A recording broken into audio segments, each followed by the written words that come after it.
భారతీయ రైల్వేకు సంబంధించిన అన్ని సేవలు ఒకే చోట అందించే సూపర్ యాప్ అందుబాటులోకి వచ్చింది. తొలుత స్వరైల్ పేరిట ఈ యాప్ను పరీక్షించిన రైల్వే శాఖ తాజాగా రైల్1 పేరిట పౌరులందరికీ అందుబాటులో ఉంచింది. ఇదివరకు టికెట్ల రిజర్వేషన్లు, అన్రిజర్వ్డ్ టికెట్లు, ఆహారం వంటి వాటికి వేరువేరుగా అప్లికేషన్లు ఉన్నాయి. ప్రజలు తమ అవసరాల్ని బట్టి వాటన్నిటినీ ఉపయోగించాల్సి వచ్చేది. ఇప్పుడు అన్ని సేవల్ని ఒక్క రైల్1 యాప్లోనే భారతీయ రైల్వే అందిస్తోంది. తద్వారా వేర్వేరు అప్లికేషన్లు డౌన్లోడ్ చేసుకోవడం, ప్రతి యాప్లో లాగిన్ కావడం వంటి ఇబ్బందులు తొలగిపోయాయి. ఆండ్రాయిడ్, iOS యూజర్లు ఈ యాప్ను డౌన్లోడ్ చేసుకుని ఉపయోగించుకోవచ్చు.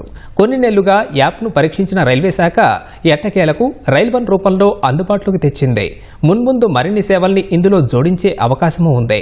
Centre for railway information system CRIS వార్షికోత్సవం సందర్భంగా రైల్వే మంత్రి అశ్విని వైష్ణవ్ ఈ యాప్ను ప్రారంభించారు. 10 కోట్లపైనే డౌన్లోడ్లు అయిన IRCTC రైల్ కనెక్ట్ యాప్ సేవలు కూడా ఇకపై రైల్1లోనే లభిస్తాయి.